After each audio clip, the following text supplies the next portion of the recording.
Welcome to Innovation in Education. I'm Dr. Tony Rayo Sutherland. In order to create pathways for innovation in higher education, a particular mindset has to be established and supported by educational leaders. According to the EAB, otherwise known as the Education Advisory Board of Higher Education, education should be driven by serving a diverse student population's career goals. In other words, our student success. Research shows that what students want from a college is changing. So, what does that mean? Several things. Students want to make sure they are not wasting their time learning what they may consider outdated information. They want to be able to get a well-paying job and start a meaningful career immediately after college. And they don't want to get into debt from college to where when they begin their career, they're already behind financially. And they want a pleasing and interactive experience while learning with others in college. All of this calls for new ways of approaching teaching and learning, which leads to innovation in education. Once a college is set on innovation, the next step is providing the pathways to innovation for their faculty and staff to foster student success in an ever-changing world with rapidly advancing technologies. Now, with that in mind, our theme today is called Pathways to Innovation in Higher Education at HCC. We will have some exciting guests who are leaders in innovation in education, and they'll show us some of the exciting things students and faculty are involved in. So stay with us. The innovative curriculum you're developing here at HCC around AI is top-notch. Community colleges, again, looking around the room today, incredibly diverse crowd, right? Age, socioeconomic status, etc. But every single person that I've spoken with, they're just excited about things that they want to build and create, and they have the support to do so here in a way that is very attuned with their actual lives. It's the application to industries that matter. Things like advanced manufacturing as we build up our semiconductor supply chains in the United States, or robotics in healthcare as we sit here in the world's largest medical center, and robotics in addressing our energy transition. It's just a burgeoning field where we will need more and more of our community members to be able to deliver value and provide innovation to our economy. Providing innovation to our economy is exactly where our administration, faculty, and staff at HCC are attuned to. And today we have with us one of our leaders, Jordan Carswell, Director of Innovative Strategies and the HCC West Houston Institute. Welcome to the show. Thank you. Always good to be here with you. And yes, we have had you on before, and we'll probably have you on many more times because you are directly involved with the innovation in education at HCC. Now, you know, we've talked about that there are many different pathways to innovation in HCC.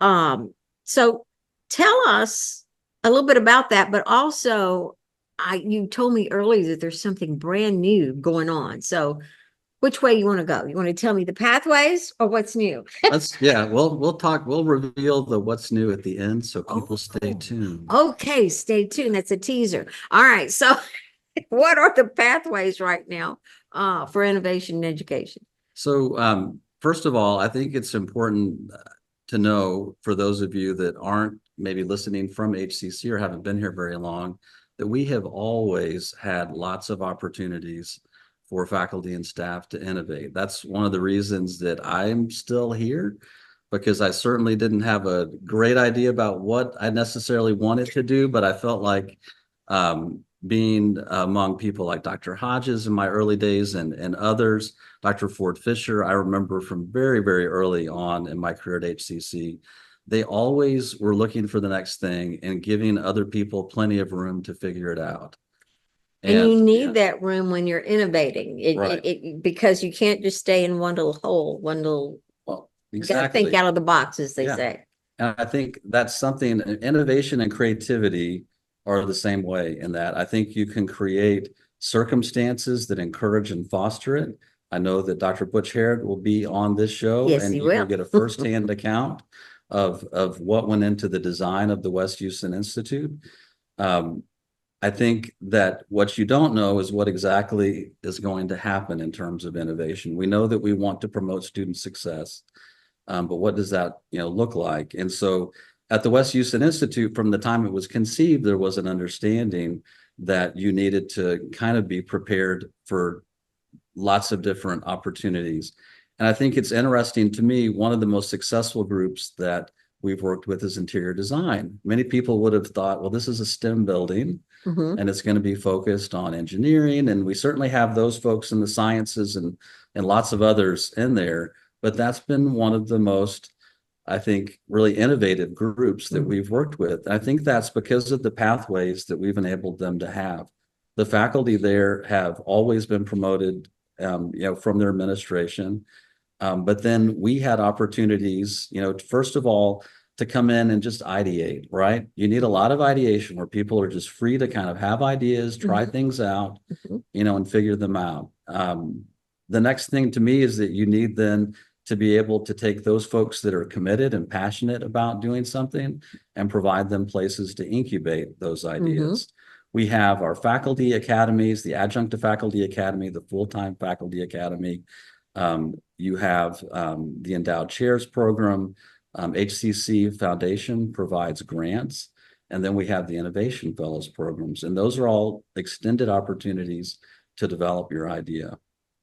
And I just really, real quick after that, you've got you need a place to iterate. I think being able to fail, to try ideas out. Sometimes we think, well, we're going to get the committee together and we're going to implement this. And, it's just going to happen by this date. But you need opportunities to iterate and then finally get to implementation and impact. I think you have something called the Ideas Academy Mhm. and the Idea Studio. Yes. And so that's kind of what you're talking about, where you collaborate and you work on things, and it's okay to make a mistake, or it's okay to fail, because you learn from that and you find out something new and Absolutely. different. Yeah, absolutely. Also, Dr. Hewen, we can't talk about innovation in education without at least mentioning Dr. Hewen and his involvement in all of this. He started the Hewen Family Endowment. And can you tell us a little bit about that? Because I believe you have the endowed chairs. Those are Yes. come from that. Right. And so Kurt, from the time I met him, through his creation and kind of initiation of these programs, was always focused, I think, on, as he put it, getting new people in the room to change the conversation. And for him, that meant faculty, the voices that were at maybe the edges that aren't the usual suspects in the room, and giving them opportunities to find their way into get a foothold, to get their idea realized. And that was really critically important to him. And so that's what the endowed chair program was intended to do. He came from Valencia College. They had a similar program, and he was very intent on getting that implemented. And he wanted to be the first to offer an endowed chair as a part of that. And so the idea is to give faculty resources to be able to try out ideas, to grow professionally, to be able to bring something new to the learning experience. Yeah. Well, we teased what was new. What is new? So from the time before the West Houston Institute opened, several of us, myself and Butch included, served on a strategic planning committee. And the idea was to figure out strategically what kind of things do you need in place to help foster innovation. And we've got the West Houston Institute. You've got a place. You've got lots of other places across HCC. You've got the faculty and staff. One of the hard things at a large institution is communication and people knowing what's going on. And so out of that group came the idea for having an innovation platform for HCC, a place to be able to have people submit ideas as part of challenges or initiatives, for that to have some transparency when appropriate, for others to see and vote and promote ideas, and then to be able to track those ideas over time, how they're getting implemented, what impact they have on the institution. And so we had one of those opportunities at HCC when there was a little funding at the end of the year, and I had been working with getting some different reviews of software. And so we this year will be launching HCC's use of the Bright Idea platform to be able to do that. We'll use it with innovation fellows, with some of the innovation grants and other opportunities. And it's, again, one of those things that once you have it, you don't know what direction it might go. But it's going to be a great way to center and be able to make visible the things that people are doing all across HCC. I like the name, Bright Idea. Yeah. Very good. Well, we're running out of time, but thank you so much. And we will be having you back, of course. It's always exciting to have you with us. But there's more to come. So we'll take a short break and we'll be right back with another guest. When I grow up, I want to work in a lab to build robots. From classroom to career, we're with you every step. Register for real-world education at hccs.edu.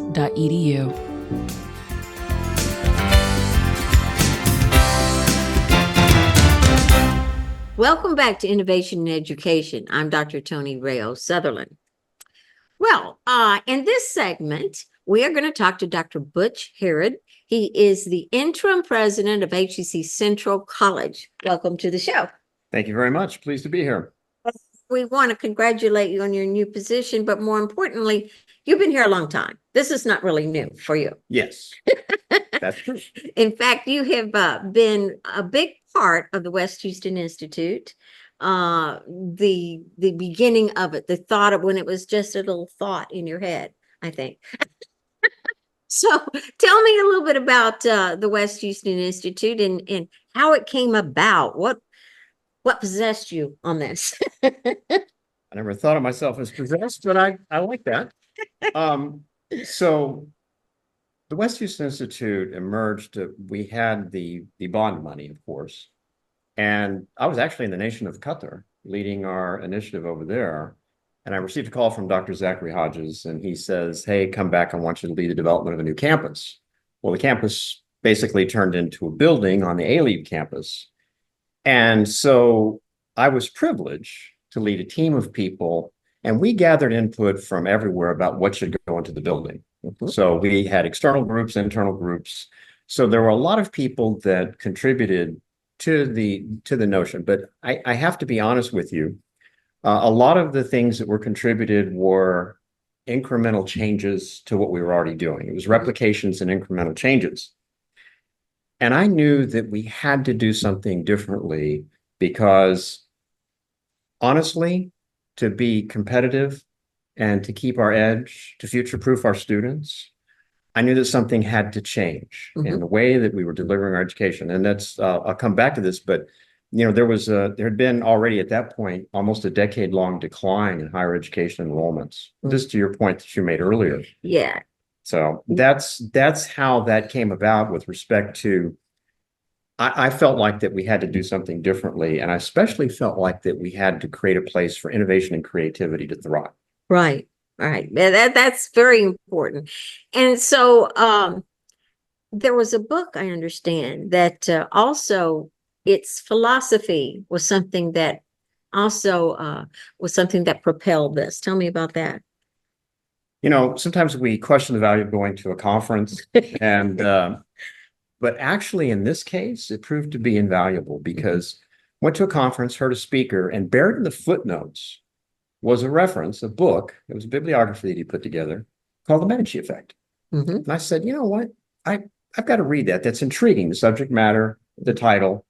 And so I read the thing cover to cover in a couple of days. And I said, you know what? This is really a guideline to what we should be doing and how we should be thinking about future-proofing our students and the whole innovation pathway.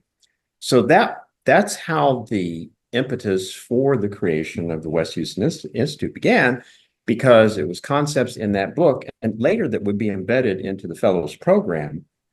And so we're greatly indebted to Franz Johansson for this, because it was his ideas about innovation that ultimately led to the creation of the West Houston Institute in a roundabout way. There were several things that had to happen first, but I encourage everyone to read that book.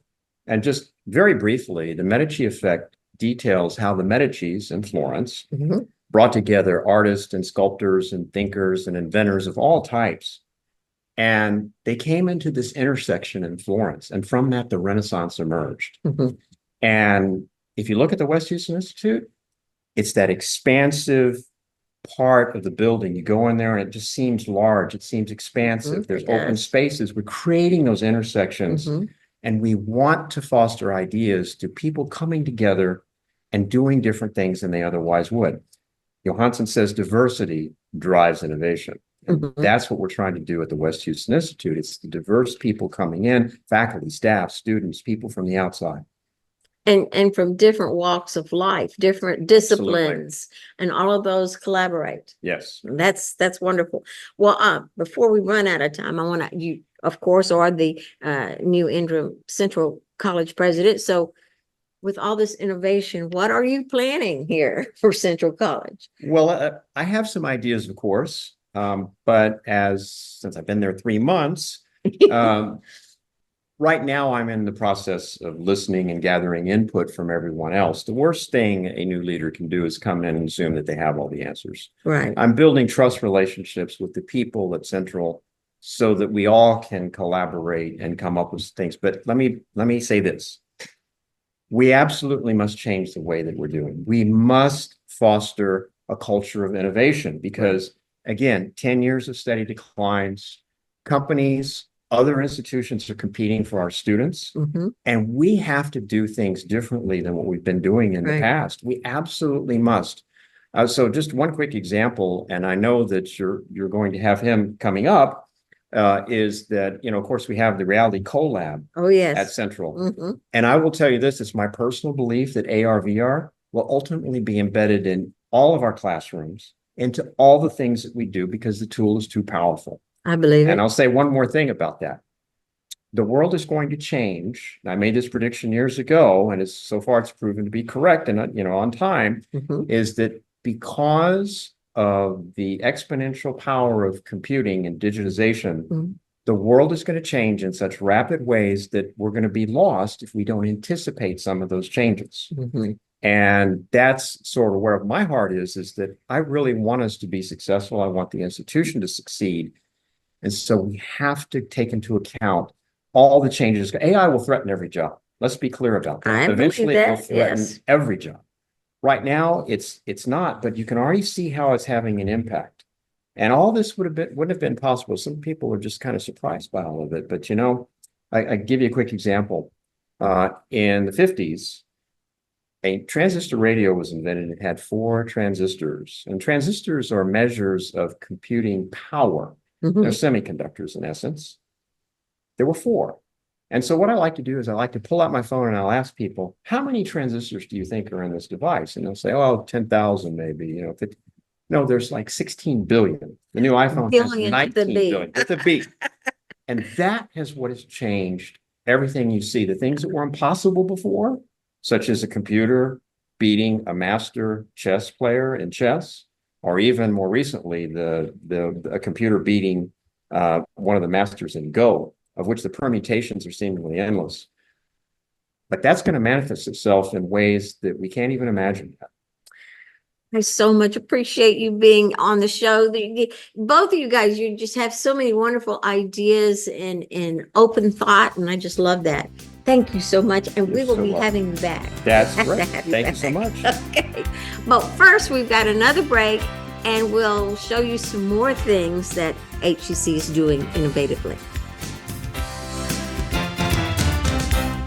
When I grow up, I want to work in a hospital.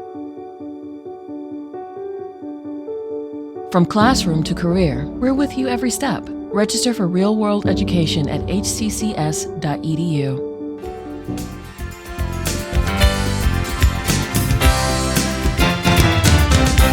Welcome back to Innovation in Education. I'm Dr. Tony Rayo Sutherland.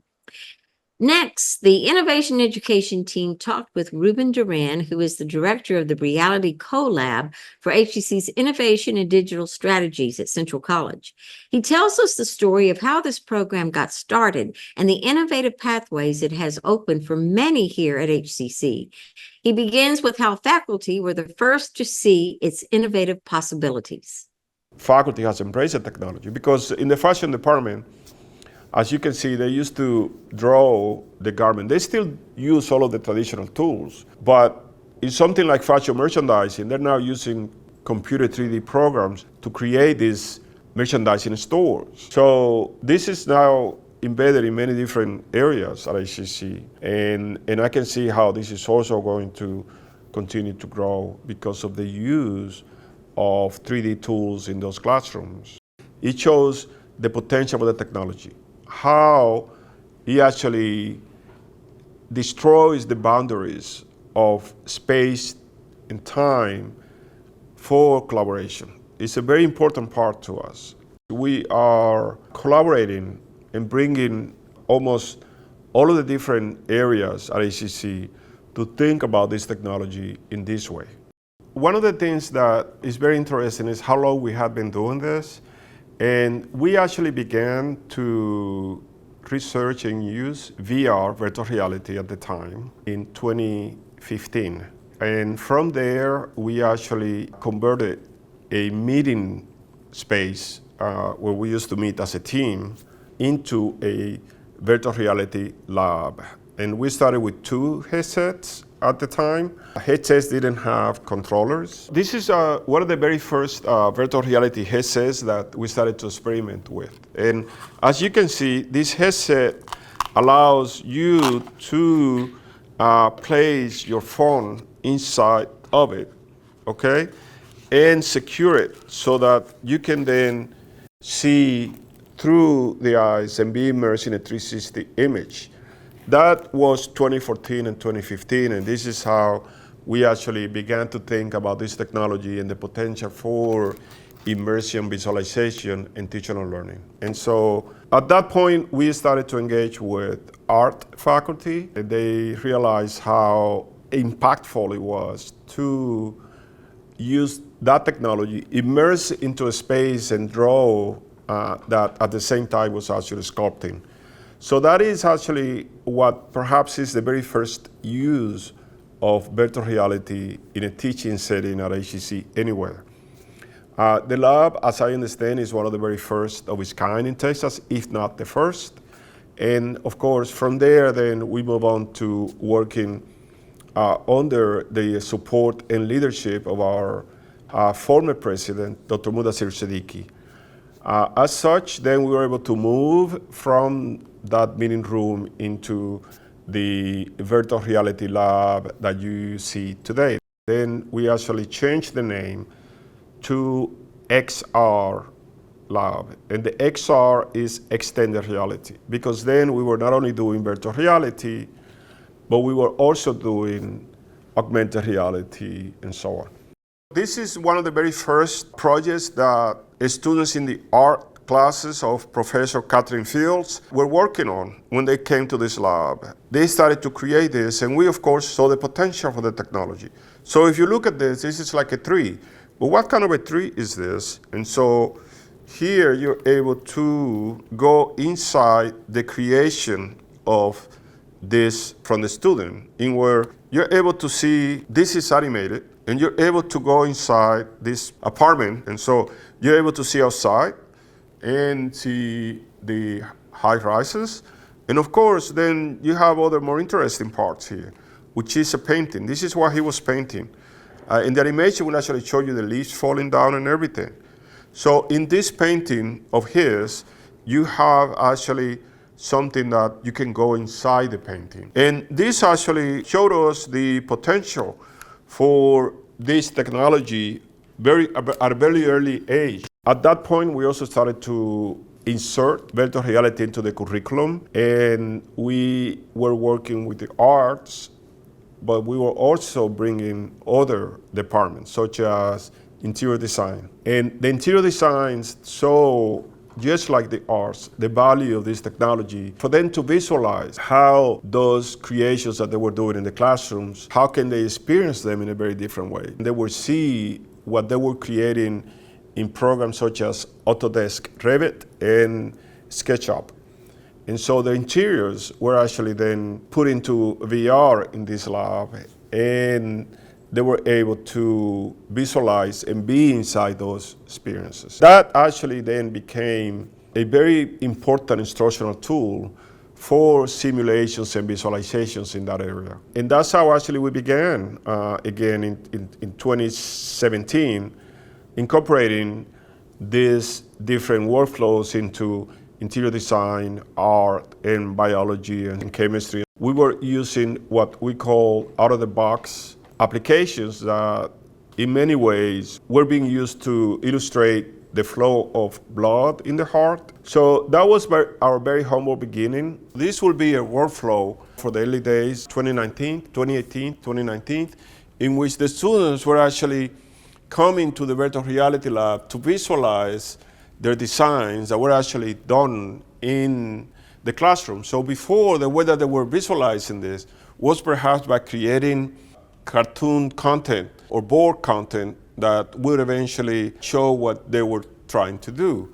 Well, when we started to bring them to the lab, then they started to visualize and get inside those areas and the buildings. They were able to also collaborate and change things on the fly. Designer will actually go and change the color of the floor, or from wood to tiles if you want, and they will be able to see it there. More advanced parts of the workflow where the students are bringing the technology to the portfolio shows and having prospective employers actually see, immerse themselves into the designs they do. The area then made us realize, by working with faculty and under the leadership of Dr. Siddiqui, how the naming was not necessarily conducive to people understanding what we were doing, because we were not just doing VR anymore. We were doing many other things. We started to do what we call digital twins, in which you're able to have a physical representation of a building by scanning the building using a drone. Digital twins are very important in the AEC industry, architecture, engineering, and construction. And in that industry, you have many designers and architects and interior designers that are actually producing these twins or digital versions of specific building or areas or even communities, to then start plugging in data and seeing how the traffic flow, the technology evolving to something a lot more meaningful and very realistic uses for not only what the industry is using, but also pushing the boundaries of the technology once our students actually end up in those different companies and or themselves be upskilled to create this kind of solution. Many of the processes that we work that are now the newer uses of the technology. And one of that will be perhaps an illustration of a process that we call Think 3D, Design 3D, and Print 3D. These are taught in 3D. They were designed in 3D using an application called Gravity Sketch inside the virtual reality headset. And then they were 3D printed here in our 3D printers. Again, an evolution of how we're using the technology. We also took a look at what our vast academy is doing in the Reality Collab. It is amazing to see what these current high school students accomplished in this year's summer camp. The main goal is for them to create their own space. It's a collaborative space of 4 different groups. It's basically teaching them about metaverse technologies, AI, 3D models, how to create your own 3D hub, and how to apply your creativity. Let's take a sneak peek into what we will talk about in our next show. Ruben Duran will come back to the show and bring with him the Vice Chancellor of Instructional Innovation and Digital Strategies for Teaching and Learning at HCC. He is Dr. Mudassir Siddiqui. We'll also interview an HCC student and check out collaborative partners that work with HCC in their innovative initiatives. So until then, keep looking forward and press on in whatever you're doing, and make it a priority to help make this world a better place for all. That's what innovation in education is all about, isn't it?